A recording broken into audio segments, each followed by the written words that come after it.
మీకు ఇప్పుడు చెప్పబోయే అంశం చాలా ఇంట్రెస్టింగ్ ఉంటుంది. మీరు వెరిఫై చేసుకునే అంశం ఉంటుంది. దీని మీద మేము చాలా పెద్ద ఎత్తున మూమెంట్ చేయబోతా ఉన్నాం. ఈ 3 సమ్మిట్లు మొన్న వచ్చిన గ్లోబల్ సమ్మిట్లో వచ్చిన ఇన్వెస్ట్మెంట్స్ గురించి ఒకసారి మీకు నేను చెప్తాను.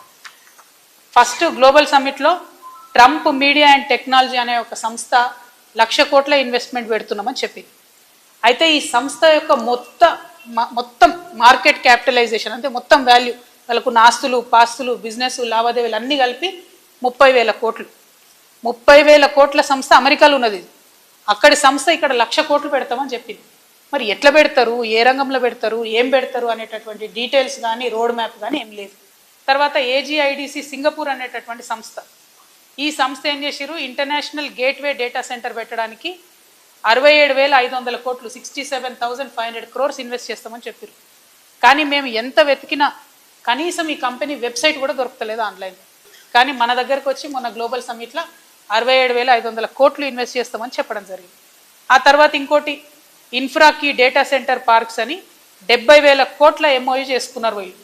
వీళ్ళు ఎంత ఘోరం అంటే, వీళ్ళు ఎంఓయూ చేసుకున్న కంపెనీ మొన్న 2025లో గ్లోబల్ సమ్మిట్లో ఎంఓయూ చేసుకున్న కంపెనీ, ఈ కంపెనీని పెట్టిందే ఈ సంవత్సరం మే 2025 పెట్టిరు. అంతకుముందు ఇదే కంపెనీ ఏం చేసింది, అమెరికాలో పోయిన సంవత్సరంలో అక్కడ ఒక కంపెనీ రిజిస్టర్ చేసి అక్కడ గవర్నమెంట్ కూడా 90,000 కోట్లు ఎంఓయూ చేసుకుంది. ఆ తర్వాత బ్రెజిల్కి పోయినరు వీళ్ళు, అక్కడికి పోయి కూడా 70,000 కోట్లు ఎంఓయూ చేసుకుంది. అంటే నాకు అర్థమవుతున్నది ఏంటంటే ఇది ఒక ఫేక్ కంపెనీ. ఎక్కడ ఇన్వెస్ట్మెంట్ కంపెనీలు సమ్మిట్ జరిగితే అక్కడికి పోయి 90,000, 70,000, 80,000 అని చేసుకుంటా తిరుగుతుండాలి.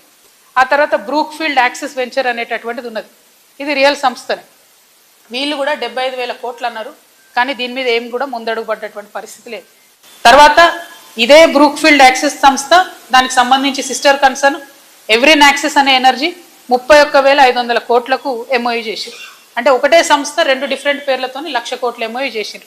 మళ్ళీ సేమ్ ఇంతకుముందు లాగానే వాళ్ళ టోటల్ మార్కెట్ వాల్యూ కన్నా చాలా అతి ఎక్కువ చేసారు. ఎట్లా చేస్తారన్న దాని మీద క్లారిటీ లేదు.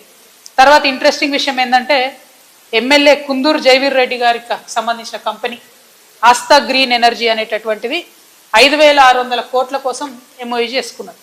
సరే, జైవీర్ రెడ్డి గారి కంపెనీ కదా అని మేము వారి ఎలక్షన్ అఫిడవిట్ చెక్ చేసినాం. వారి ఎలక్షన్ అఫిడవిట్లోనేమో ఈ కంపెనీ పేరు లేదు. మరి పాపం కొత్తగా పెట్టి ఉండొచ్చు, నాకు తెలియదు. కానీ కొత్తగా పెట్టిన కంపెనీలు అన్నీ కూడా ఎట్లా అంటే సబ్మిట్ అవుతుందంటే 3 నెలల ముందు కంపెనీ పెడతారు అన్నారు. పెట్టి 5,600 కోట్లు ఎంఓయూ చేశారు. మరి వీరు ప్రజా జీవితంలో ఉన్నారు కాబట్టి కుందూరు జైవీర్ రెడ్డి గారు అన్నా మరి ఇది సీరియస్ కంపెనీయా, 5,600 కోట్లు పెట్టుబడి పెట్టేంత అవకాశం ఉందా లేదా స్పష్టత ఇవ్వాలని చెప్పి నేను కోరుతా ఉన్నాను.